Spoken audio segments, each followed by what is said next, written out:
Good morning, everybody, and thank you so much for joining our webinar. Today's webinar is going to be all around international expansion and optimization. So we'll be talking through a lot of digital strategies to help dominate global markets. So the webinar's hosted by Search Laboratory, and we're also joined by Google today. So yeah, very exciting stuff. Just to sort of kick off really briefly for any of those of you who are familiar with who we are as an agency. Search Laboratory, we're an integrated global digital marketing agency. We have roughly around 150 people based in offices split between the UK and the US. So in practical terms, we drive profitable growth for our clients through digital marketing and data science. So again, I'm not going to spend too long on this. It's just a visual representation of the services that we provide. But it's really centered around these four pillars of performance marketing, data science, growth strategy, and of course, global reach, which we'll be talking about in more detail today. Here at Search Laboratory, we work with a wealth of sort of clients in various different industries. Over the past 15 years, we've helped a lot of B2B brands, particularly over the COVID and cost of living crisis. But we're also really experienced within the retail sector as well. So yeah, we bring that depth of sort of knowledge in all industries. And today for the webinar, it will be hosted by myself, Nicola Winters. So my role at Search Laboratory is pretty unique in I manage a team of mother tongue digital marketers from around the globe. And our expertise is really centered around understanding like consumer behavior and the cultural factors behind search. So we work with clients over about 35 different languages and in 18 different countries. I'm joined today by Harriet Barnett as well, who heads up our translation offering. So she looks at everything to do with localization, much more than simply translation. And also, I'm very excited to say that we're joined today by Arthur from Google, who is an international growth consultant. So I'll let him explain in a little bit more detail as we get into this, what his role at Google is and how it can help brands with their expansion. So just to really go through the agenda of today's webinar, or more importantly, what I'm hoping that all of you will take away from this and be able to action almost immediately, is how to identify new markets with the biggest revenue potential. So this is if you're looking to enter a new market. When you're doing that as well, how to set more informed decisions on performance and KPIs. So how to allocate your budgets a little bit more strategically. We'll be going through quite a lot of how to overcome local operational barriers as well and really connect with your consumers at every stage of their sort of journey. And lastly, and really important actually, how to dominate market share, because we're aware that there is, we as an agency, we work with a lot of brands who are already selling internationally, but performance is sort of stagnant, and it's our job to sort of take that to the next level and really maximize those international accounts. So yes, very excited to get going. To kick us off, I am going to hand over to Arthur from Google. Hello, everyone. My name is Arthur. As Nicola mentioned, I am an international growth consultant here at Google, focusing specifically on agencies. And we partner with Search Laboratory to help customers grow their business internationally in a profitable way. In a nutshell, that's what we do. But how do we actually do it? That's the big question. Just a minute. We are a team, the international growth team at Google is a team whose scope goes beyond the digital marketing element of it, which is probably what you're all more familiarized with. We use search volume data to map consumer behavior, as well as a partnership of a very robust network of third-party partners to make sure that we understand not only where the biggest opportunity is, but so we have the insights to make sure that we can win those opportunities by partnering with agencies to leverage your success. But why is it that Google has international growth in such a top-of-mind manner right now?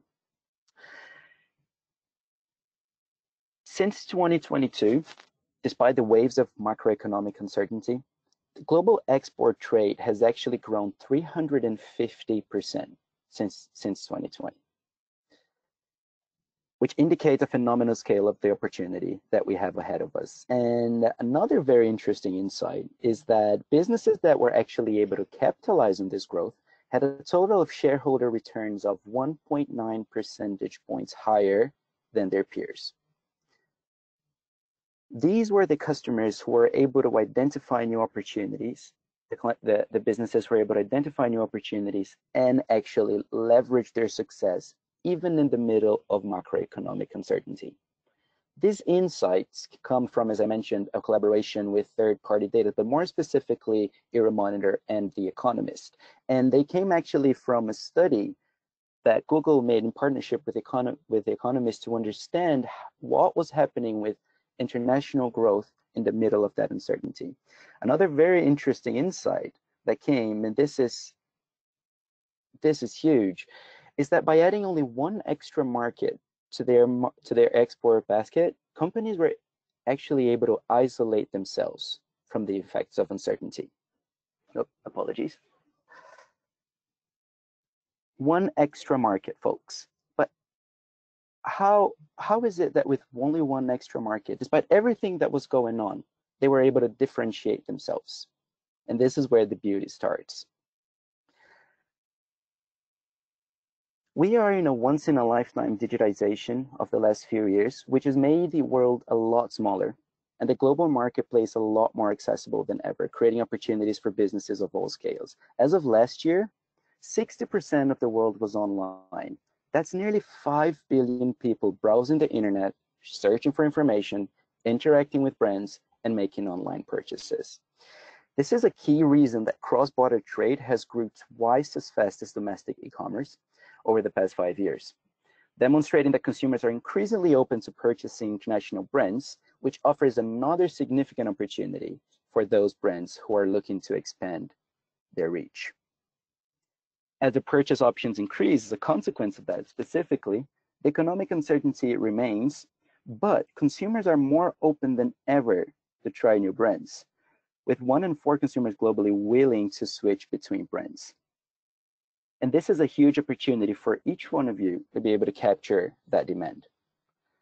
So now that we've established a significant opportunity of international growth, I think it's time for us to take a step back and start understanding the why. So far, yes, we saw that it's possible. We saw that it's a key leverage for growth despite macroeconomic uncertainty because of consumer behavior and because of the phenomenon that we see in the previous couple of years.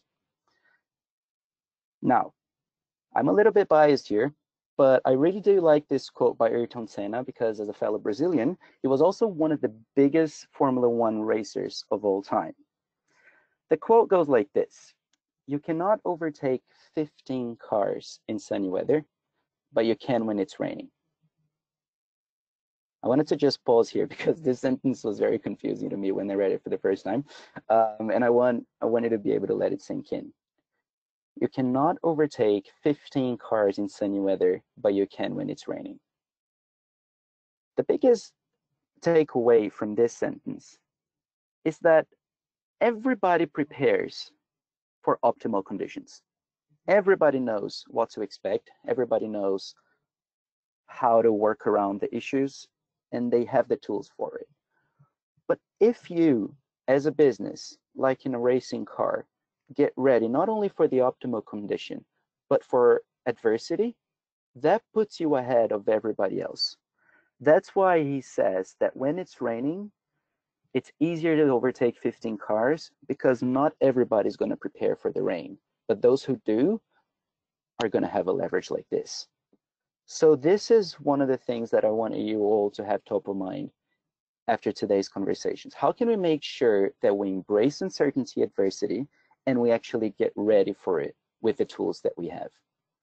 And the first question that we need to ask ourselves is there an opportunity in the first place?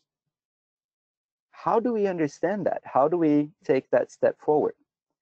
At Google, we like to see international growth opportunity in 2 big buckets. The first one being expansion, and the second one being optimization.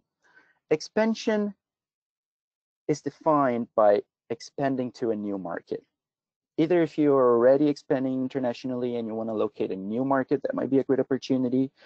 Or if your operation is only domestic at this point in time, but you're willing to understand what is it that is out there that could be an opportunity for me and take that first step to a new market. That's expansion. Optimization, on the other hand, is how can you improve your presence in a market that you're already operating in that is different from the domestic one.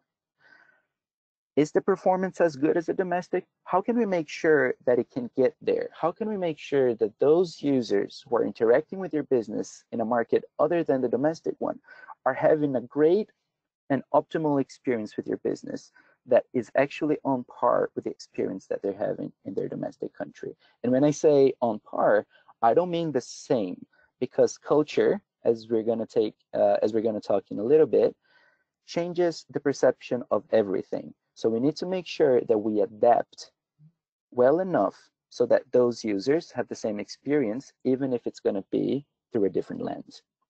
Now, let's take this part by part. I'm going to focus on expansion a little bit here.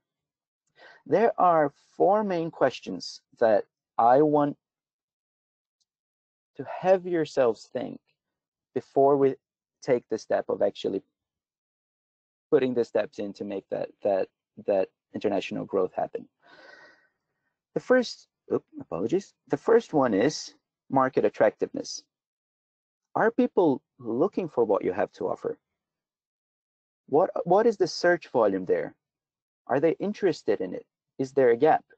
That's question number 1.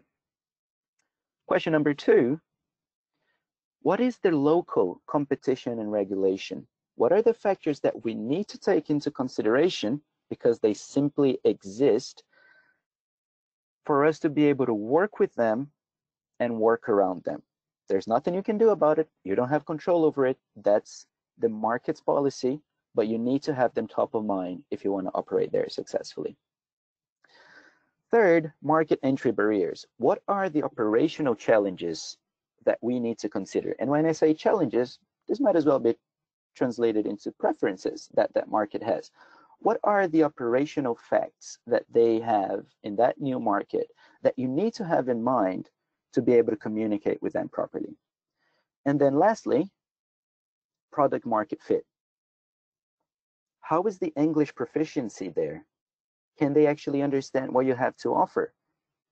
Similar to market attractiveness, is your business resonating with the local culture? Are they looking for it? Are they ready to understand what it is and interact with it? These are 4 main questions that are going to guide you to understanding in the first place if this is a step that is worth taking at this point in time. We all want to do this as soon as possible, but usually when we're not ready to deal with one of these elements, or we don't have the answer for it just yet, we might as well just take a step back to evaluate and make sure that we're taking the right step forward. Now, moving on to optimization. This is that one bit that I was mentioning, which is all about how to improve your presence in an existing market. And the best way to think about this, at Google we do like our frameworks, but the best way to think about this is to have in mind these 2 variables. And we like to cross them to make sure that we know what actions to take, depending on how ready you are and what is the moment that your company and your brand is in that specific new market. Brand and category popularity versus brand competitiveness. Depending on how you're located, there's going to be a set of actions that you can take. Let's start with the first one. The first one is creation of awareness of your brand at scale. That's in a position when the competition is very low in terms of the other players in that market that you're operating in, and the category popularity is also really low. So this is going to be an effort for you to understand, okay, I have an opportunity here to actually create that awareness in that category and make sure that I'm a big player on it. Then, what happens when the category popularity is really high, but the brand competitiveness is really low? This is when you differentiate yourself from competitors and you get ready to compete. Then moving on to a high competition brand-wise, but the category is not that popular. This means that it's a moment for you to curate your audience. Brand awareness in your category specific is the go-to here for you to increase that presence in the market that you're currently operating in. And then finally,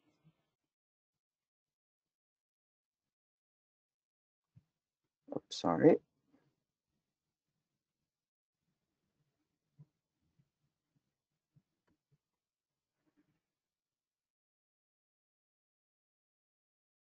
Trolls aren't responding.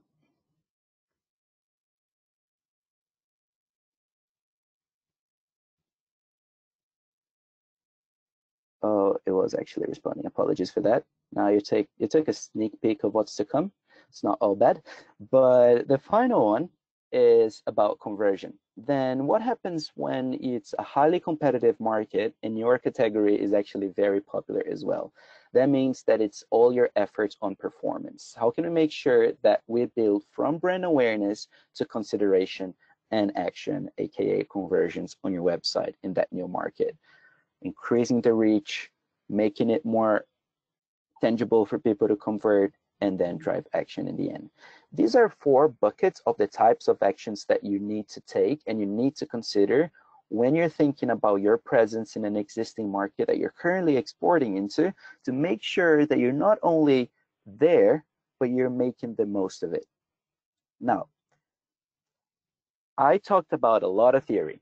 I talked about the importance of international growth in times of uncertainty, the importance of getting ready for it, 2 different approaches to 2 different types of international expansion, export, and optimization. And now I just wanted to give you a small example to make sure that we all understand a little bit better how does this look like in practice. So I wanted to share a case study from Wonderbly. They are a UK-based company, and they looked at geo-diversification to drive bigger growth and success. At the time, they were only operating in the UK, and they partnered with Google's international growth team to make sure that they understood what the next step for growth for them could be. And through this partnership and insights sharing, they understood that Germany would be a very, very great place to start, because Germany actually had a gap in their category. What is their category though? And this is where it gets really interesting. Wonderbly is a company that sells customized children's books, right? Because they are able to have full control of the story of their publications, they understood that Germany had a gap not only for customizable children's book, but for customizable children's book in German-specific stories. And that was all through the insights that we're able to give them in this partnership. Once they understood that, they were able to adapt the product to make sure that they had German classic stories in there, and in a way that was customizable for their new audience. Once they did it, they were able to adapt not only the product, but their operational hurdles to take part to participate in the German market as well through our partnership with them.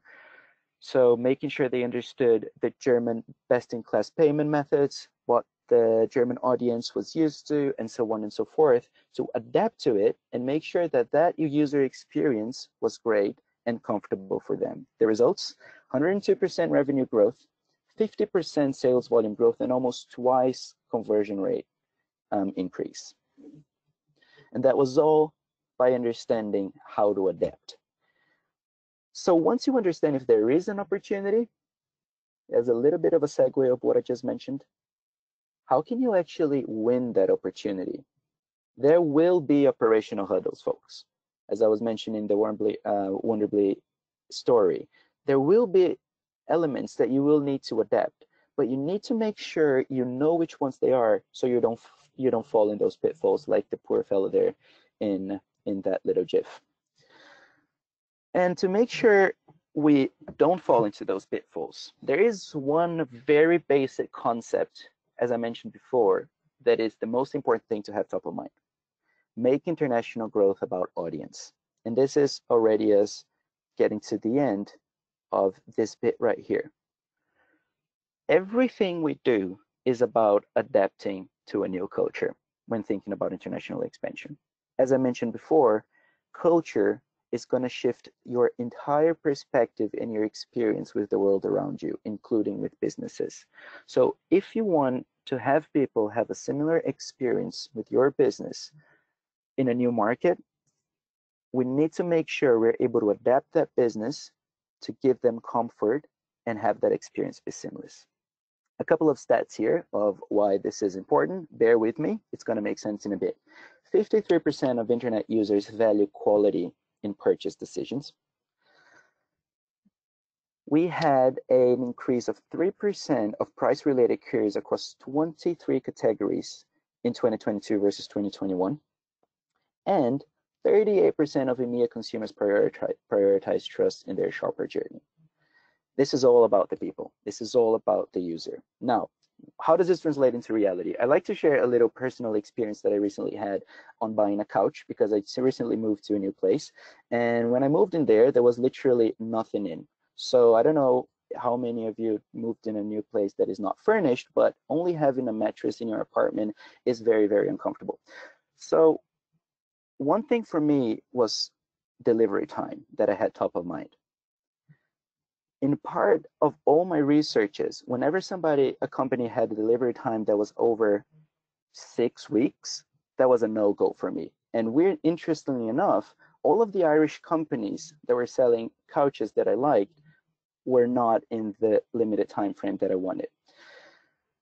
And then I'm from Brazil originally, recently moved to Europe, and had never bought a couch in Europe. I had no idea what the price was, what the average price for a couch was around here. So boom, I'm part of that stat of the increase of price-related queries, going from what is the average price for a comfy couch in Europe queries to comfortable, fancy-looking, but affordable couches in Europe. Those were all the queries that I needed to understand to make sure that I was there and aware of that perspective. Once I started understanding the price and the time frame in terms of comfort for me to purchase, I got into the understanding of how can I make sure that I feel safe enough to buy this product. Whenever I saw videos of couches, reviews, different stats, quality, that gave me such a robust confidence to be able to take that next step for purchase, that whenever I saw a company that didn't have that for me was a no-go. Because buying a couch online, it's tricky. You don't have the understanding of how comfortable it is. When you touch that stuff in, you just don't know what's going to be. And I wanted my couch to be very, very comfortable. And then in the end, prioritizing trust. Buying a couch is not cheap. So how can I make sure that I had all the understanding and safety for that purchase to happen to give me the comfort? In the end of the day, I chose a Spanish brand versus an Irish one because it delivered on time, it gave me the security for the quality of product, and I knew exactly how I was paying and what I was going to get from it. In a nutshell, folks, that's the importance of adapting to a new market, to adapt to people's behaviors and their expectations in that new environment. And sorry, there you go. Oh, apologies. And why is it that we need to start thinking about how to do it and how to do it well? That's because not everybody has these tools. Search Laboratory is one of the few partners that we have at Google for the International Growth Program for agencies, because they're a highly engaged agency who has international expansion in their DNA. So our goal with them is to enable them and giving them everything that they need in terms of resources to leverage that success, because that type of expertise makes or break when having a collaboration for international expansion. Nicola, over to you, and thank you for your time, folks. Thank you so much for that, Arthur. Yeah, just to sort of echo what Arthur was saying there, international has been at the heart of everything that we do here at Search Laboratory since we opened our doors back in 2005. And I guess what the partnership with Google has enabled us to do is develop an international growth framework. So essentially, we're becoming almost like a one-stop shop, really. So we can help clients at whatever stage they're at in this sort of expansion cycle. So whether it be, you're very much a domestic brand and you're looking for new markets to enter and start selling your products or your services to. It could be that you're already established in quite a few markets, but it's early days, or you're not seeing the kind of performance uplift that you were expecting when you entered that market. That's another thing that we can massively help with.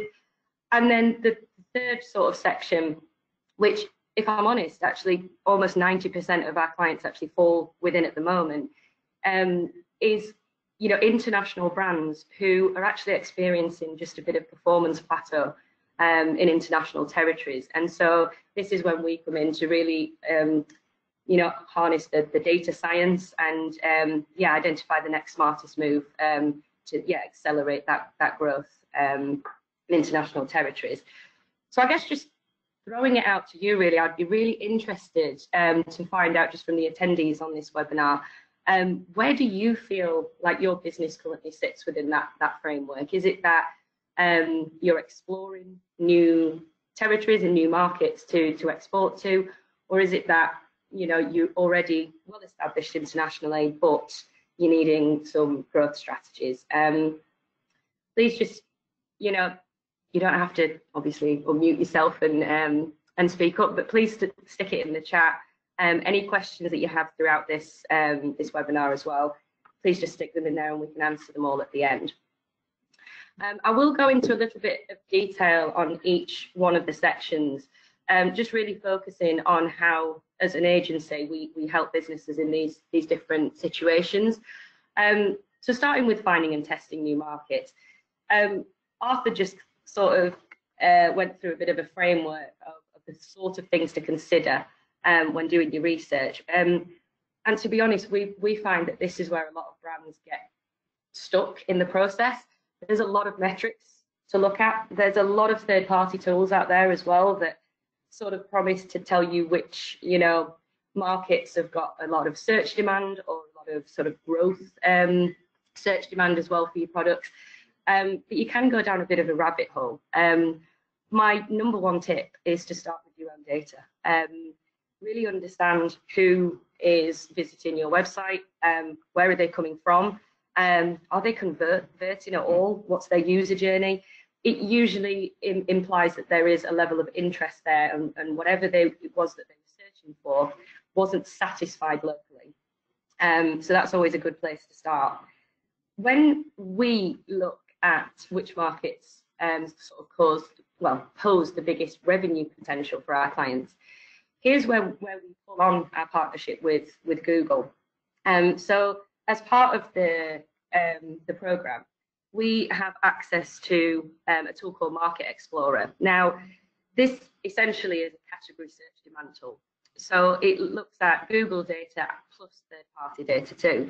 And essentially it allows you to see industry demand, the trends as well, and the level of competition within certain markets. So it's a really powerful tool actually in quickly determining where the potential is for your products and or your services. So some kind of key metrics that we look at here is, of course, the search demand, but the growth of that search demand as well. And what we're trying to aim to do with this sort of information is size up the opportunity. So it's almost like mapping out which markets or which countries have the most demand for your products, but then matching that as well with the competitor landscape, the cost for advertising as well, and just making sure that we're making some informed decisions based on things like the resources that are available to you, the budget that you have, and the time available to make those good decisions. Now, another sort of pitfall that we find clients have at this point is really understanding how to allocate budgets and set realistic performance goals for these new markets. And one of the ways that we do this at Search Laboratory is we size up the market based on quite a lot of what we call like known data from your domestic site. And essentially what we're able to do is map out an expansion roadmap that shows you forecasted CPAs or ROAS targets, depending on whether you're B2B or retail. And this is the really clever bit that's on the screen right now. So through these forecast calculators, you can select a country and weigh up or down some known differences within certain markets. So a really top level example here would be if you enter in France, you know, we know that there's not a lot of brand awareness, no one really knows who we are. We might weigh down the click-through rate. We might weigh down the conversion rate based on the domestic market. But then we are able to see those ROAS and CPA targets that are a bit more meaningful for our brands. We even use this data to hyper-localize activity, even at a country level. So by understanding which areas of the country have got a strong brand or category demand, can massively help us allocate budgets and optimize the spend as well, even at country level. So all of that data kind of as standard goes into new market scoping, if you like. I just wanted to kind of bring this to life because it's all quite, you know, data driven at the moment, but we help a lot of clients, and I wanted to kind of talk about Burton Snowboards in particular, because we've been working with them for a long time now. And when they first came to us, they were actually active in about 4 or 5 different European markets. Most of them were automatically translated advertising campaigns and sort of using a microsite, like a localized version of a website. When we came in, our first job, of course, was to audit the account, and we made sure that we improved the experience for users. We localized all of the advertising campaigns, but most importantly, we optimized what they had, and then we identified new market opportunities for them. So now they're operating in over 10 different European markets, seeing really good return from those markets too. And I think the thing that I wanted to touch upon here was almost half of the sales actually from Europe came from the advertising campaigns that we had set up ourselves. So yeah, just knowing that that hybrid approach of sort of local language and AI is definitely the way to maximize results. Which kind of brings us on to market growth, because you know, I talked about all of the little tips and tricks for identifying which markets have got the highest revenue potential. It probably means now that we're ready to start advertising to new customers and try and attract new audiences. And so I'm going to pass on to Harriet now, who can explain how we at Search Laboratory try and connect with users at every stage of the user journey.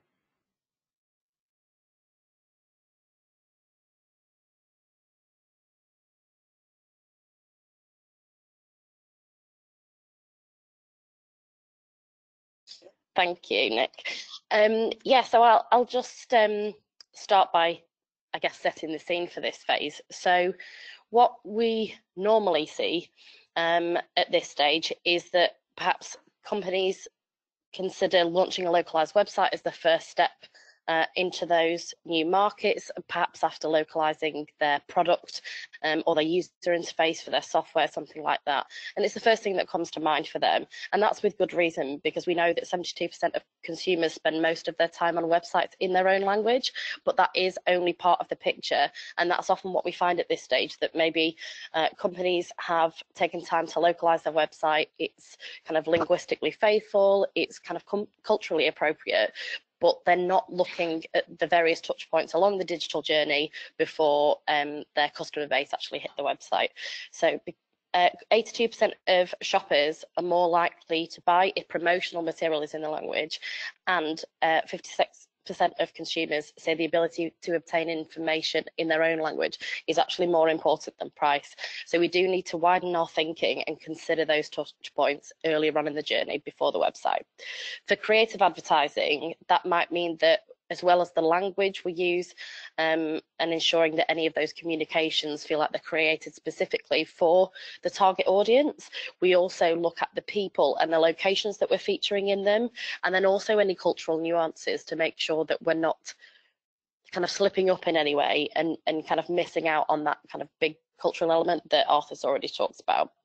Consumers who see ads as culturally relevant to them are 1.5 times more likely to learn additional information about the brand, nearly 3 times more likely to buy from a brand for the first time, and also similarly about 2.8 times more likely to recommend the brand to other consumers in that market. So it can really help to build brand awareness and brand trust in a market that you're new to. They're also half as likely, or 50% more likely, sorry, to repurchase again. So that helps to build kind of, an ongoing pipeline and brand loyalty there. Returning to the website just for a minute, I'll take you through here some examples of quick wins that you might be able to do on your own websites.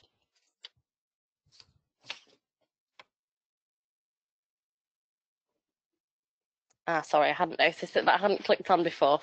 So that was just kind of highlighting again what we said, that it's important to look at the website and ensure that that's optimized and culturally relevant, but also build your digital advertising campaigns with local language and culture in mind.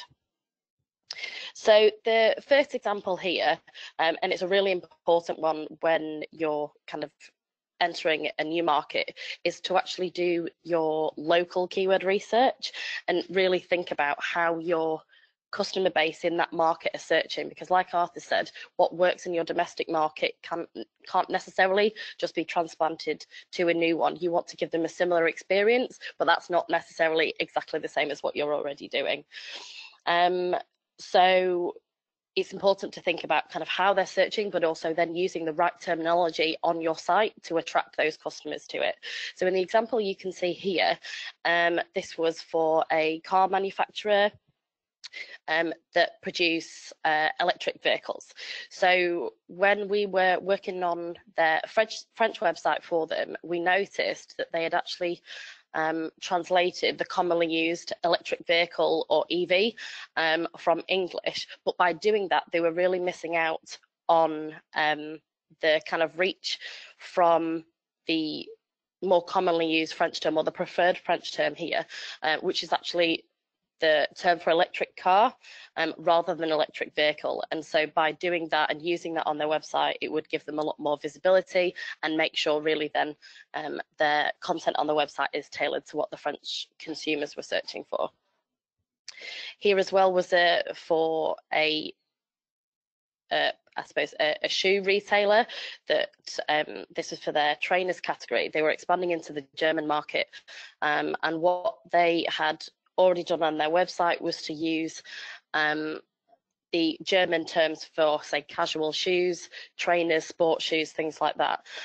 But again here, what they'd failed to recognise was the missed opportunity for optimising for sneakers, because the search volume behind sneakers, kind of, the American English term, was far higher than any of the German equivalents in that market. And so we'd recommended that they shifted towards optimizing for that term.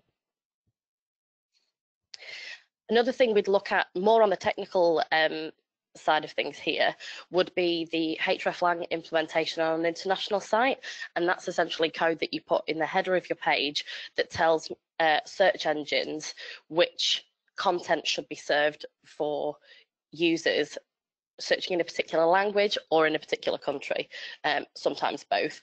And so here we're wanting to make sure that the content that you've produced in those different languages is served to those customers in the SERPs and is visible from, in order to attract those users to the site. It also has, or not doing it, I suppose, correctly, can have a negative impact in terms of user experience and can disrupt that journey, which can sometimes lead to a drop in trust, because if those customers are new to your brand and then they find in the SERPs that they're not sure where to go, they might just move away. The example here actually that we've included is specifically to show that this is even important if you're operating in multiple English-speaking markets, because when we work with this particular brand on their hreflang implementation, they then saw an increased visibility of the UK and US versions of their English site, so it's even important to do it there.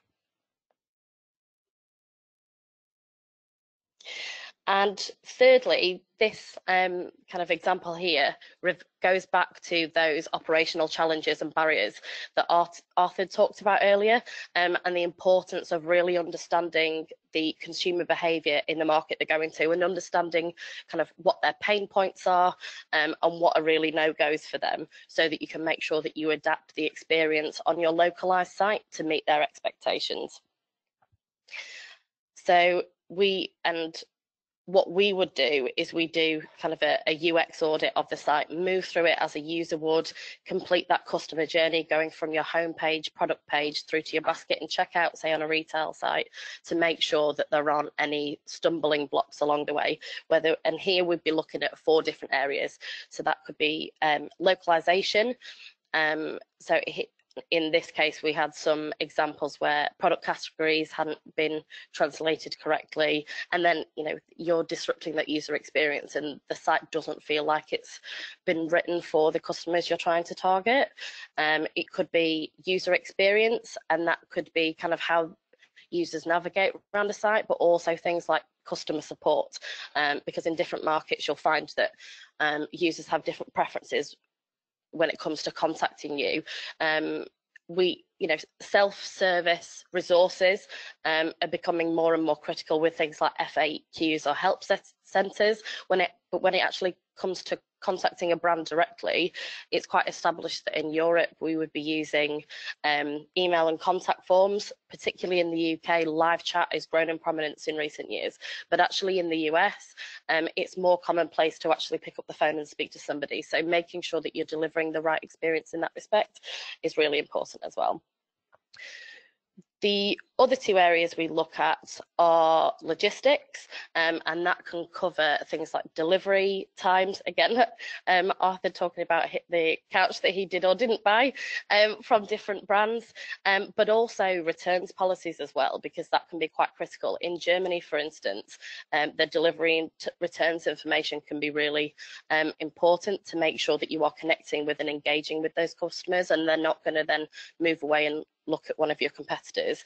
And similarly, the payment options that you have available on your site, and also the payment providers that you work with as well and partner with, to make sure that your those payments are going through, because about half of consumers wouldn't return to a brand if their payment didn't go through the last time.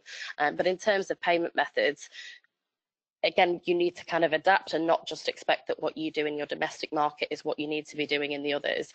There might be things that you're used to seeing, credit or debit card, or even newer payment methods like Klarna. But say, for instance, in Germany, bank transfer is actually the primary payment method.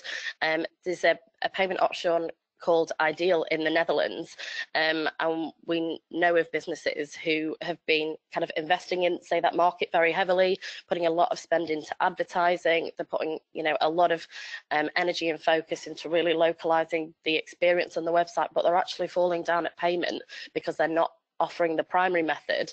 And when they shift to doing that, you can see a 80% uplift in conversions. So you really want to make sure that those things are there for those for your customer base in those countries.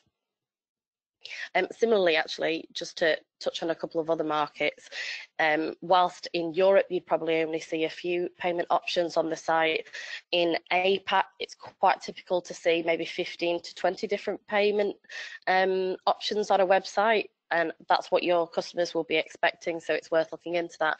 And in LATAM, customers, kind of retail customers, are actually quite used to paying offline as well, so they might get a QR code option and actually take that to a local store or a kiosk, something like that, in order to pay there and not have to put their kind of personal information and data into a website. So that helps to overcome that trust barrier. And when we work with different brands on and help them overcome these operational barriers, we typically see upwards of 5% uplift in export revenue. So they're really critical things to be looking at, and can again be quite kind of low-hanging fruit and quick wins in order to boost your performance in those markets. And just to summarise on that before we move on to the next section, I suppose is to really just reiterate the importance of thinking about what your customers kind of find important, what their pain points are, and what are the drivers for them in, the revenue drivers in that market. Implement these best practices and then do some testing to see what the impact is on conversion rate for you. And that's it. Thank you. I'll come back to it. Thank you, Harriet. Some really interesting information in there. I just wanted to finish by talking about how to dominate certain markets. And I guess before I get into it, what's quite interesting about this section is it might not feel that international heavy.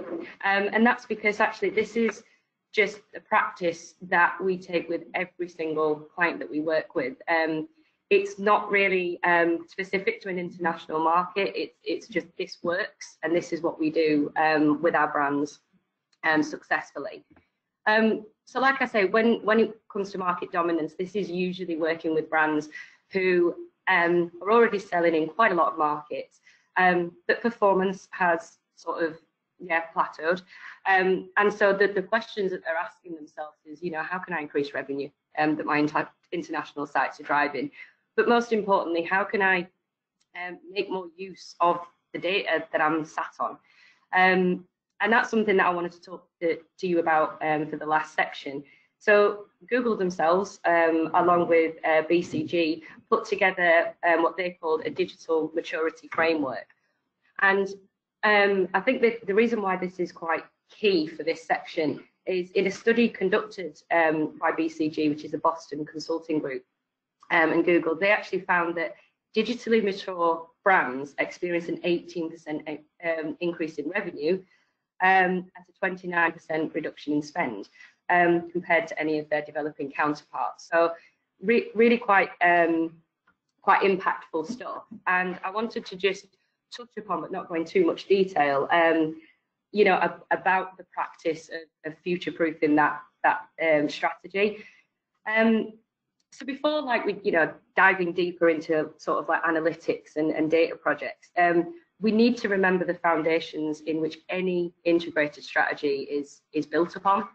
So first and foremost, we need to think about your business objectives. It's an obvious one, but we do need to make sure that they're fully aligned with all of our KPIs. We also need to make sure that we have a really deep understanding of your audience. Now, this is your current audience, your target audience, but also growth audiences are really, really key within this. And last but not least, we also need to consider the wide variety of different pathways that users might take, because it is getting a lot more sort of complex now, user journeys.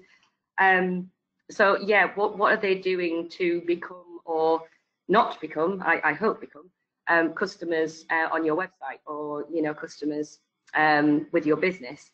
So with these pillars in place, this is where we sort of enhance all of the data, and we gather all of our insights, and we work through the digital maturity framework. Now, I'm not going to get into all of the details about that, because every business is different.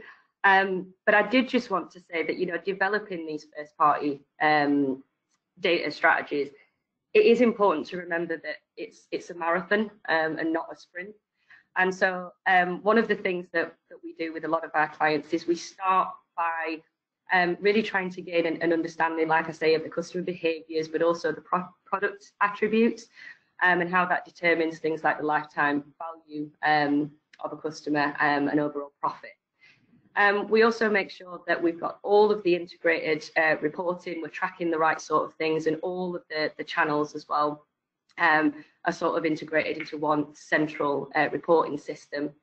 And that's where we can then start to put data projects together, start to test certain things, and also make further use of AI, because that is fast developing.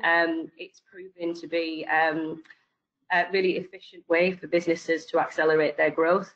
And we're finding that when we're taking the time to really understand data and audiences, this is when we're getting the most out of AI.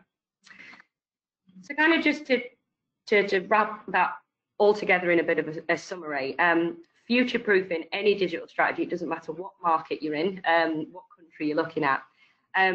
What will tend to happen, like I say, is you see quite a lot of initial growth, and we try to understand the digital landscape. We know that it's incredibly complex, and so what usually tends to happen is for a lot of brands, performance does plateau, and I guess it's always going to do that if through growing that market awareness, you've been focusing solely on just channel optimization alone without sort of bringing it all together. So I guess the key to unlock growth opportunities is this idea of digital maturity. It's harnessing new customer data to understand the next smartest move for your brands. And I guess it's just important to know that reaching the top of the framework is not the end of the story. Actually, it's just the beginning.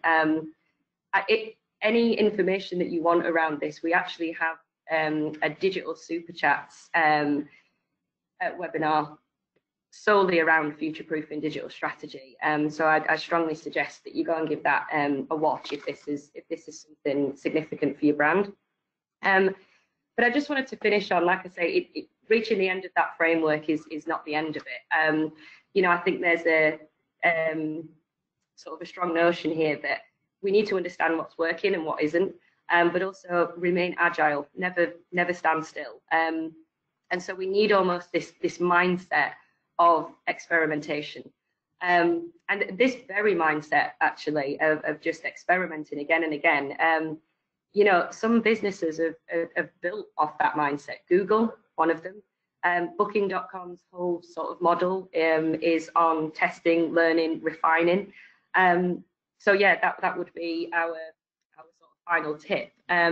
3 in 4 companies have increased their digital revenue by over 5% just due to experimentation. So again, even when we're starting to unlock new opportunities, it's constantly doing those testing through CRO or other channels is really important. Again, if you need any information on this, we actually have a joint webinar with Optimise, which talks completely about experimentation for market dominance. So just kind of putting that all together, we've been working with a variety of clients who, like I say, are well established internationally. Working with a B2B brand like Appian has been really, really good for us. We managed to inject all of that knowledge, whether it be on consumer behavior, preferences, whether it be, the way that people are searching, whether it be website localization, technical SEO. But essentially, what we've managed to do is massively reduce overall spend, and we've massively reduced the CPA as well across international territories for Appian. So this is really an example of how we've optimized what's already happening on an international scale. So just to summarize what us 3 have gone through today, we will of course follow up with any of you and answer any questions if you've got any. But when you are new to market, it's important to prioritize by demand, of course, but also consider, as Arthur was saying, any sort of cultural or legal implications, but then also assess competition, the cost of advertising, and really thinking about your resources, time available to you, and the budget.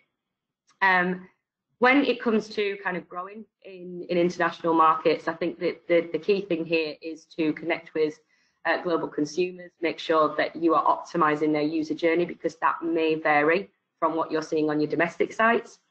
And then for market domination, if you are seeing that performance is becoming a bit stagnant, here's where we really want to make use of first-party data, and we need that mindset of test, review, and refine. And that's when we've really sort of seen that acceleration in market growth with a lot of our clients.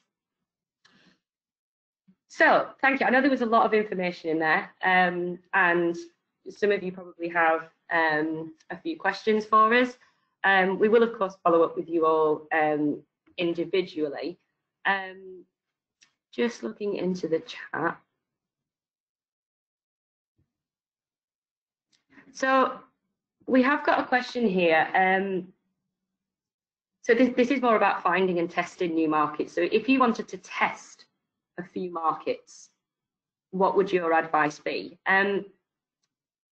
It all depends. It depends on what you're selling and your audience and the language as well that they're going to be using.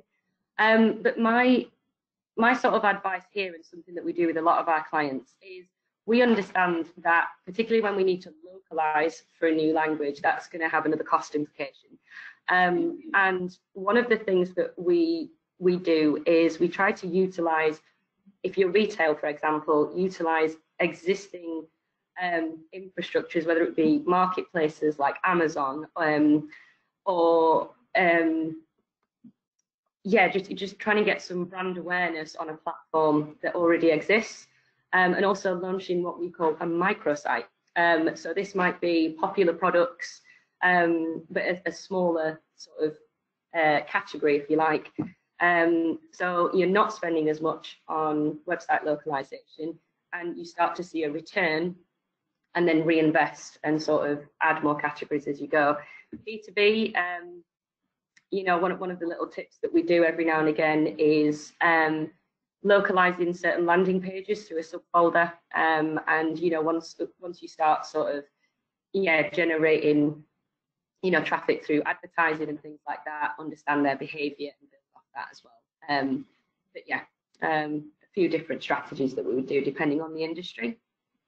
There is another one last question that we'll answer in this one. I'm going to throw this out to Harriet and Arthur, if that's okay. So which is best to target? Is it a language or a country? I think based on everything that we discussed today, a language specifically is not a synonym of cultural alignment, if that makes sense. So take Spanish or English for that matter. There are going to be just so many nuances and differences between Spain, Latin America, Spanish-speaking Latin America, sorry, and so on. And same thing for English. What might resonate with the UK doesn't probably resonate with the US and vice versa. So to my perspective, of course, having a language alignment is definitely easier, but that doesn't keep you from needing to localize it culturally. So we will need to think about country anyway. So starting with the language and then adding the layer of the country might be very helpful. Right, thank you so much for joining us. We've really enjoyed it. Please do get in touch if you've got any questions or you would like us to look into anything for you. But yes, have a lovely day and see you soon.